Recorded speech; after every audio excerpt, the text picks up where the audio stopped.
Friends, I hope कि आप सभी लोग अच्छे होंगे और आपकी स्टडी अच्छी चल रही होगी। तो आज से हम स्टार्ट करने जा रहे हैं क्लास 10th का मैथ्स।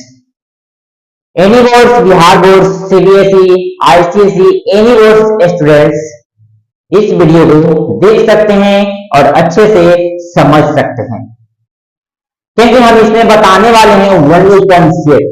अगर आपको कॉन्सेप्ट क्लियर है तो आपसे एक भी क्वेश्चन नहीं छूटेगा। अगर आप क्वेश्चन बना रहे हैं बार बार तो कॉन्सेप्ट क्लियर नहीं आपको, कॉन्सेप्ट नहीं जान पाओगे। क्वेश्चन बना लोगे बट उसका पता ही नहीं चलेगा आपको कि ये क्वेश्चन किस तरीके से बना, कैसे बना। तो अगर आपको कॉन्सेप्ट पता है तो कोई भी क्वेश्चन हो, कैसे भी कोई भी क्वेश्चन दे दे, हम उसको इजी पूर्वक आसानी से बना सकते हैं।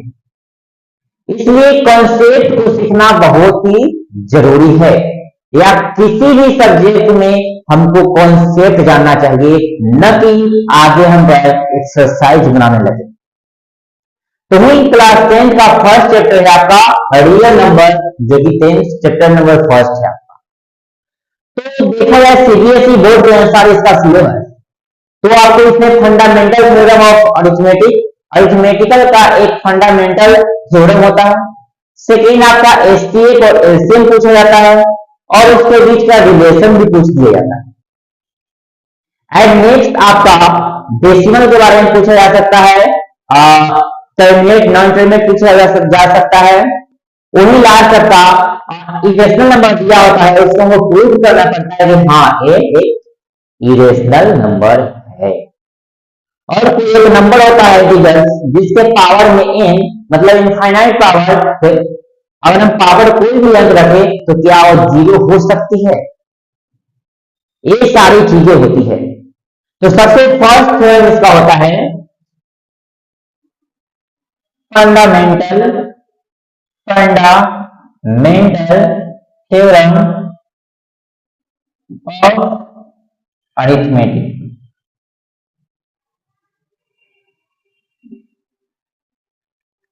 तो फंडामेंटल थ्योरम होता क्या है, इसको जानेंगे हम कि फंडामेंटल थ्योरम होता क्या। तो इसमें क्या होता है, इसको जानने से पहले हमें एक चीज जानना पड़ेगा कि कंपोजिट नंबर होता क्या है, प्राइम नंबर होता क्या है। तो हमने आपको एक वीडियो में बता चुका था ऑल नंबर्स के बारे में, हम उसकी जानकारी दे चुके थे। अगर आपने हमारी पिछली वीडियो को देखा होगा तो आप समझ चुके होंगे पूरी नंबर का कॉन्सेप्ट, उसका पूरा बेसिक पार्ट आपको बताया जा चुका है। तो चलिए हम देखते हैं कि इसमें कंपोजिट नंबर होता क्या। इसको समझने के लिए सबसे पहले हमको पढ़ना पड़ेगा कंपोजिट नंबर। तो कंपोजिट नंबर होता क्या है? And prime number.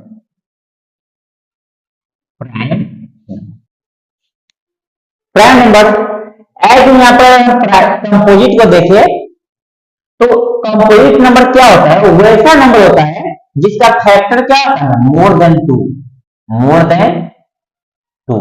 दो से ज्यादा इसका फैक्टर होता है।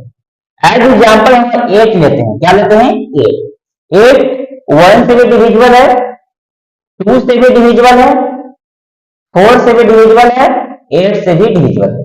तो 8 का फैक्टर क्या होगा आपका 1 2 4 एंड 8। हमारे पास 8 का फैक्टर 4 निकलता है, 4 फैक्टर, यानी कि इसको बोल सकते हैं मोर देन 2 फैक्टर। तो हमारे यहाँ क्या होगा, कंपोजिट नंबर। जब भी किसी नंबर का फैक्टर 2 से ज्यादा निकले तो उसको हम बोलेंगे कंपोजिट नंबर।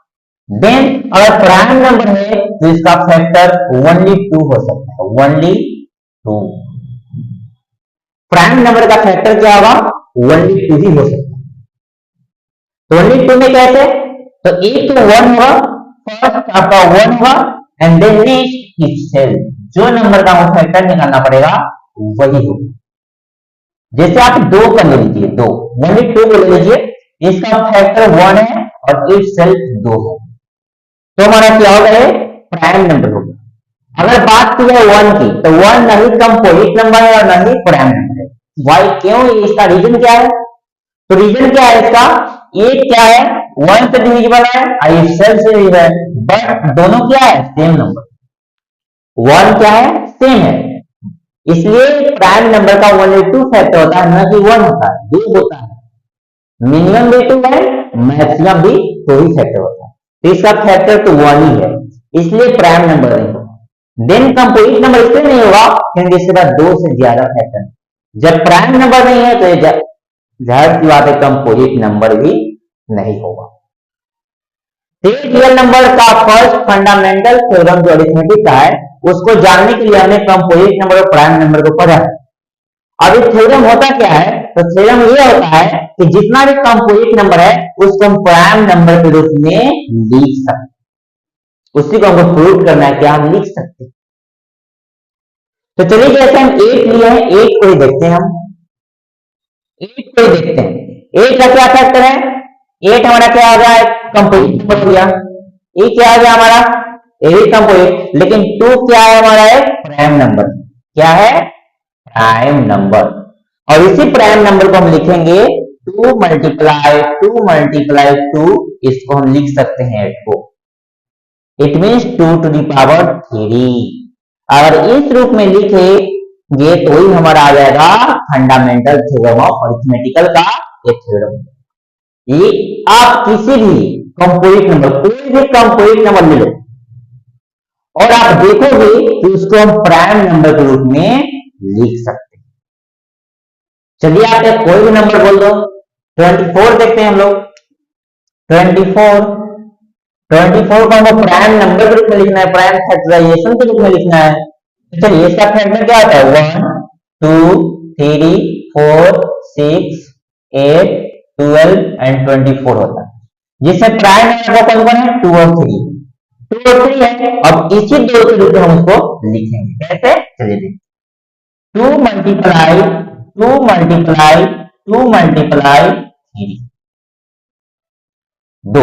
1 2 3 देन 3, 2 2 जा 4, 4 2 जा 8, 8 3 जा 24, ये क्या होगा इसको हम लिख सकते हैं 2 टू द पावर 3 मल्टीप्लाई 3, ये हो गया हमारा प्राइम फैक्टराइजेशन के फॉर्म में।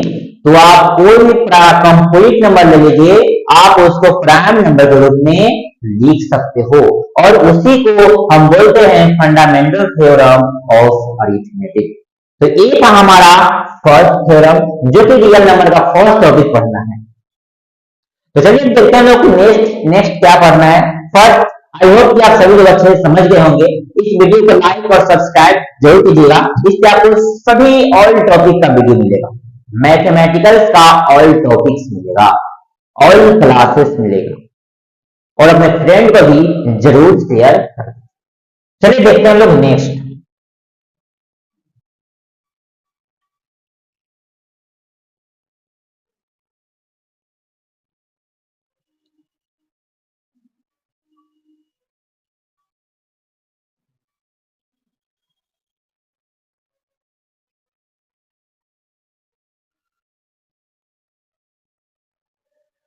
एल्गोरिथम थ्योरम भी पढ़ना है, बट आपके सिलेबस में नहीं है। एल्गोरिथम थ्योरम क्या होता है, A equal BQ plus R, जिसके माध्यम से हम HCF को फाइंड करते हैं। क्या करते हैं, HCF को फाइंड करते हैं।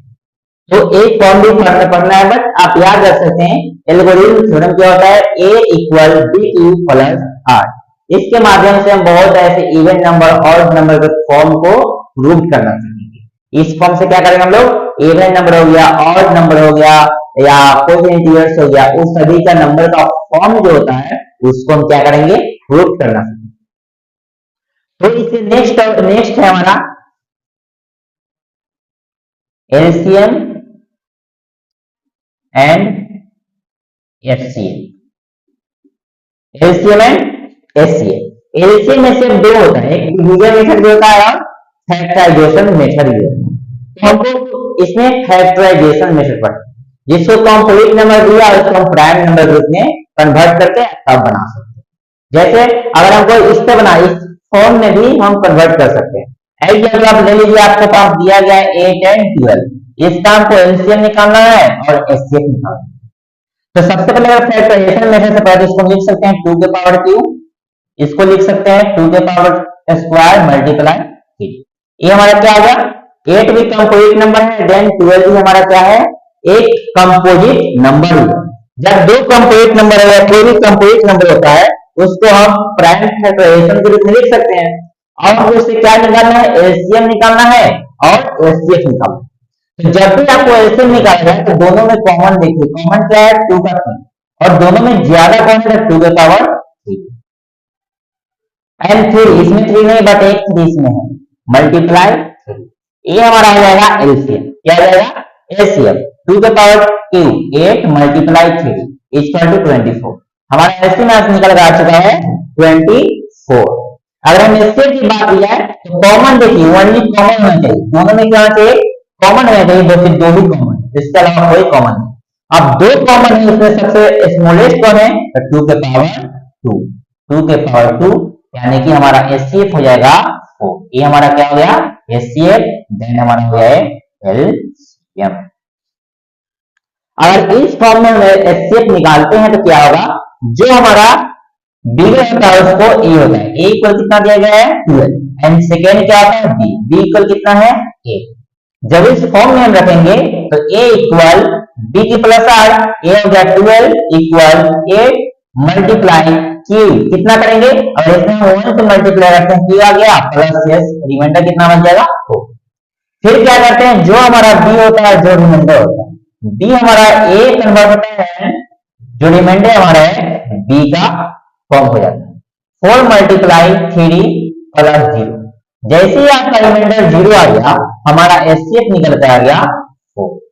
यहाँ भी हमको 4 आ चुका है और यहाँ भी हमारा 4 आ चुका है। तो इस फॉर्म से भी आप एचसीएफ को बना सकते हैं। तो ये हमारा एलसीएम और एचसीएफ जो कि factorisation method and algorithm theorem के माध्यम से हम लोगों ने जाना। अब चलिए इन दोनों के बीच रिलेशन क्या होता है, एचसीएफ और एलसीएम के बीच रिलेशन क्या होता है, तो दोनों के बीच रिलेशन होता है हमारा, फिर देखते हैं इसके बीच रिलेशन। इसको इरेज करते हैं हम लोग पहले।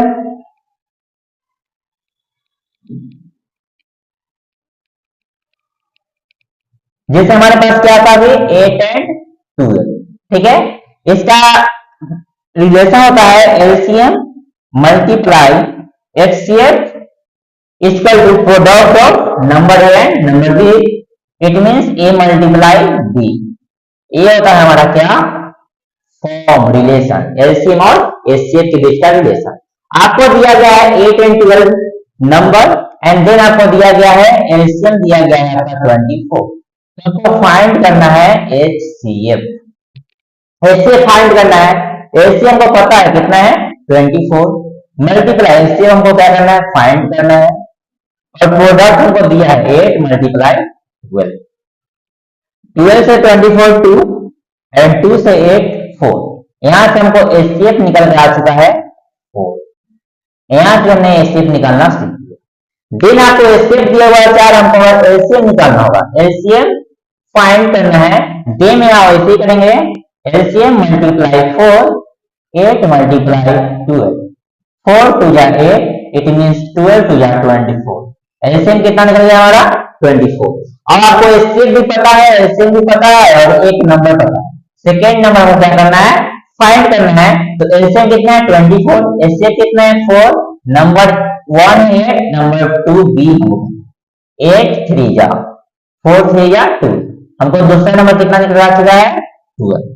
तो इस तरीके से आप सभी क्वेश्चन को बना सकते हैं। अगर एलसीएम नहीं पता है एलसीएम निकाल सकते हैं, एचसीएफ आपको मालूम नहीं है आप एचसीएफ को फाइंड कर सकते हैं, नंबर ए नंबर बी पता नहीं आप उसको भी फाइंड इजी पूर्वक कर सकते हैं। तो ये था हमारा एचसीएम और एचसीएफ एंड एचसीएफ और एलसीएम के बीच का रिलेशन एंड एल्गोरिथम थ्योरम। अब चलिए हम जानते हैं किसी भी नंबर का पावर और जीरो लेते हैं, किसी भी इवन नंबर है कोई नंबर उसका पावर 0 लेते हैं तो क्या उसका लास्ट में 0 आ सकता है क्या? तो 0 किसका आएगा जिसमें मल्टीप्लाई का 2 और 5 का, जिसका फैक्टर होगा 2 एंड 5 उसी का लास्ट में 0 आ सकता है। तो चलिए अभी हम लोग एक क्वेश्चन बनाकर देख लेते हैं।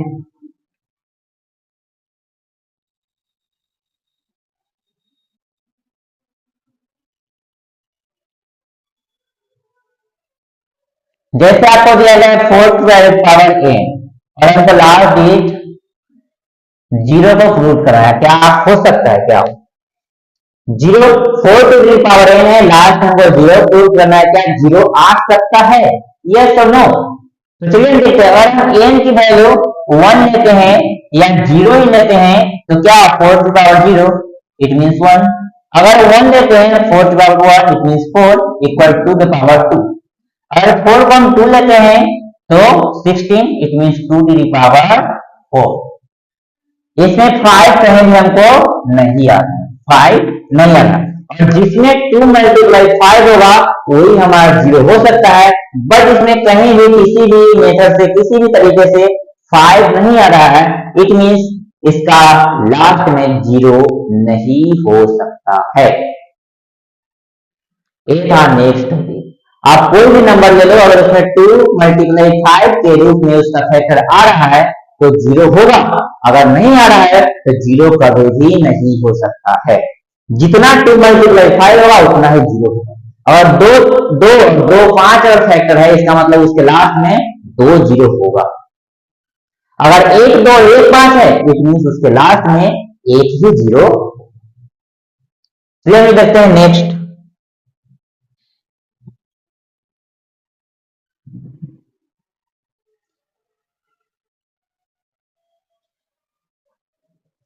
नेक्स्ट है हमारा रेशनल इरेशनल नंबर, जो कि प्रूव करना है √2 इज इरेशनल।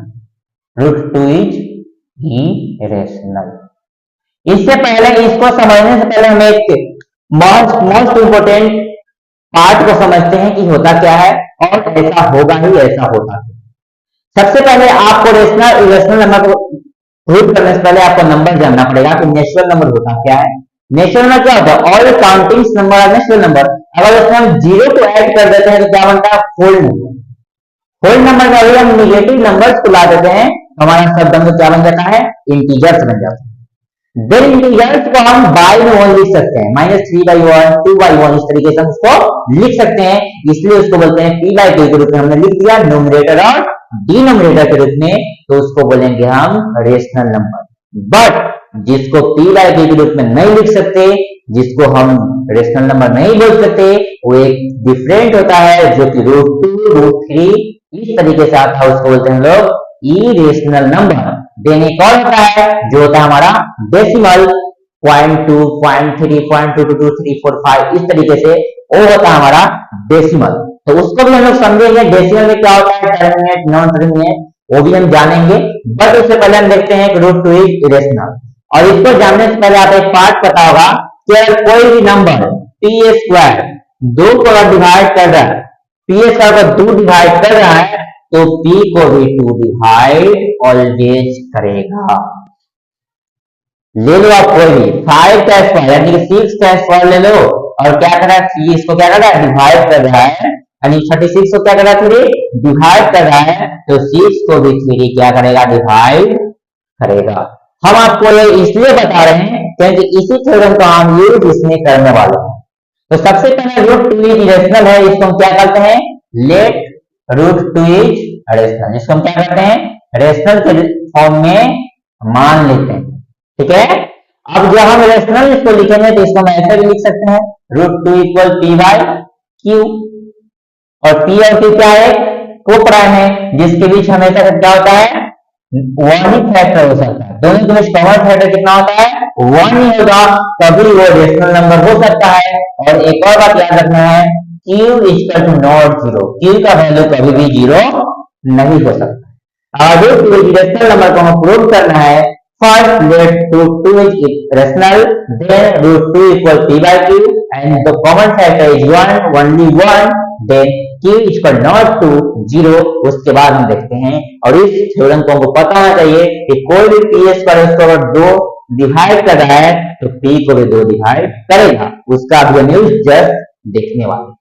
अगर बोथ साइड हम स्क्वायर करते हैं, बोथ साइड स्क्वायर, तो क्या होगा? √2 का स्क्वायर इक्वल p/q का होल स्क्वायर। इसको हम लिखे हैं 2p² और q² से आता है, यहाँ पे हमारा कन्वर्ट हो जाएगा, तो इसको लिख सकते हैं 2q² इक्वल p²। अब देखिए यहाँ क्या है, क्यू स्क्वायर का मल्टीप्लाई में क्या हमारा 2, मल्टीप्लाई में 2 है, तो 2 क्या करेगा, पी स्क्वायर को क्या करेगा, डिवाइड करेगा, क्या करेगा, डिवाइड करेगा, P square divided 2, P square divide कर रहा है 2, इट मीन्स क्या हुआ, पी को भी डिवाइड करेगा 2, 100% 2। जो हमने अभी जस्ट आपको बताया कि पी स्क्वायर अगर 2 डिवाइड कर रहा है, इट मीन्स पी को भी 2 से डिवाइड करेगा, और p को जब 2 से डिवाइड होगा तो हम p को लिख सकते हैं 2, p जब 2 से जब p को काट रहे हैं, p को क्या है 2 से हम डिवाइड कर रहे हैं, इट मींस कुछ ना कुछ मल्टीप्लाई होगा, कुछ ना कुछ कट कराएगा, इसलिए हम इसको मान लेते हैं c, p इक्वल क्या मानते हैं, c।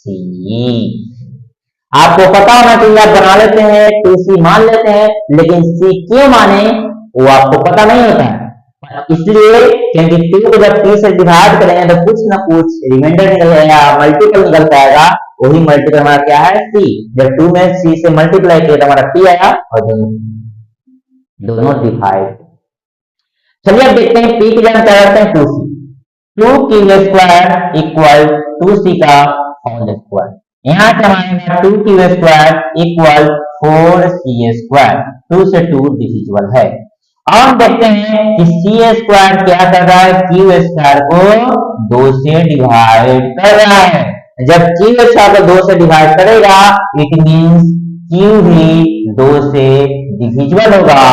तो इससे हमको क्या पता चला, यहां से हमने ये देखा कि p और q both are divisible by 2, but rational number वही होगा जो ओनली 1 से डिविजिबल होगा, दोनों ओनली 1 से ही डिविजिबल होगा, या कॉमन फैक्टर ओनली 1 होगा। बट हमको यहाँ पता चल रहा है कि p एंड q दोनों क्या हो रहा है, 2 से डिविजिबल हो रहा है, इसलिए हमने जो लेट रूट 2 को रेशनल माना था, वो हमारा मानना क्या हुआ, हमारा स्टेटमेंट क्या हुआ, गलत हुआ, रॉन्ग। देन रूट 2 इज क्या हो गया, हमारा इरेशनल नंबर। तो आपको इस तरीके से प्रूव कर सकते हैं, और एग्जाम में 5 मार्क्स और 3 मार्क्स इजी से ला सकते हो। आई होप कि आप सभी लोग अच्छे से समझे होंगे हमारे इस टॉपिक को, हमारे इस वीडियो को। तो आप जरूर इस वीडियो को लाइक कीजिए, सब्सक्राइब कीजिए, और अपने फ्रेंड को शेयर जरूर कीजिए। और चलिए लास्ट टॉपिक है इसका डेसिमल, एक देख लेते हैं हम लोग। आपके सिलेबस में तो वैसे है नहीं, बट हम देखते हैं डेसिमल।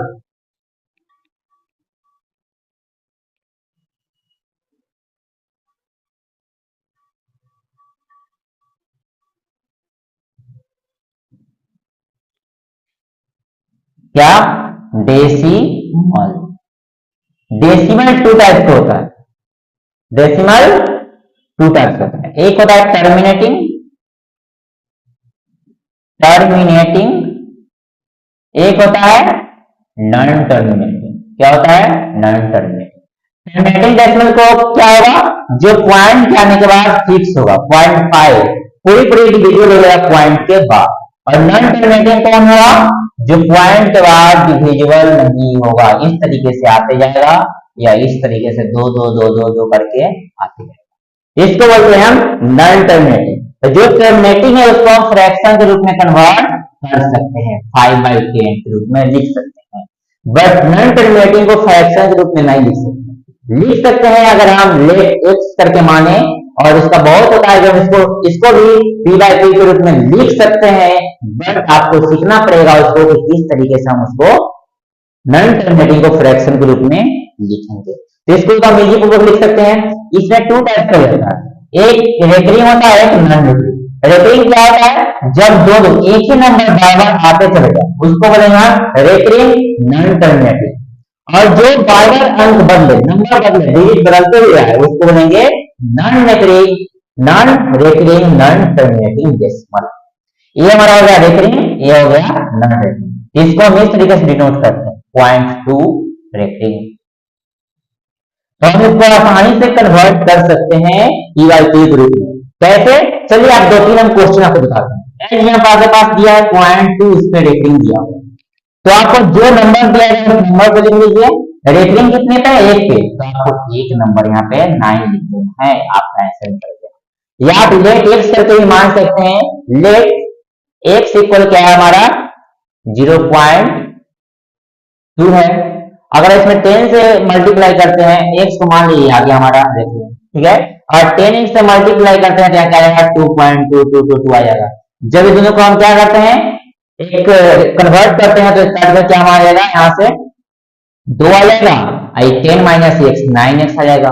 यहाँ से x का वैल्यू निकालेंगे 2 और ये बाई में 9। इस तरीके से भी आप इसको कन्वर्ट कर सकते हैं और डायरेक्ट भी बना सकते हैं। जो नंबर उसको लिख देना है, जितने रेखने हैं उतना नहीं। अगर मान लीजिए आपके पास 2 है 0.23 इस पे रेखनी तो दोनों को लिखेंगे, 2 पे रेखनी है इसलिए डबल में। आपके पास ऐसे भी हो सकता है 0.23 3 पे रेखनी हो तो क्या करना है 23 लिख देना है, जिस पे रेखनी नहीं है उसको माइनस कर देना है, जितने पे रेखनी है उतना 9, जितने पे नहीं है उतना 0। It means 21/90। तो ये था हमारा क्लास 10th का फर्स्ट चैप्टर रियल नंबर, और हमने पूरे रियल नंबर को अच्छे तरीके से बहुत ही अच्छे कॉन्सेप्ट के साथ समझा है। तो आई होप कि आप लोगों को अच्छे समझ में आया होगा। तो इस वीडियो को लाइक सब्सक्राइब और अपने फ्रेंड को शेयर जरूर कीजिएगा। Thanks for watching. यहाँ तक देखने के लिए आपका धन्यवाद। फिर मिलते हैं हम लोग नेक्स्ट क्लास।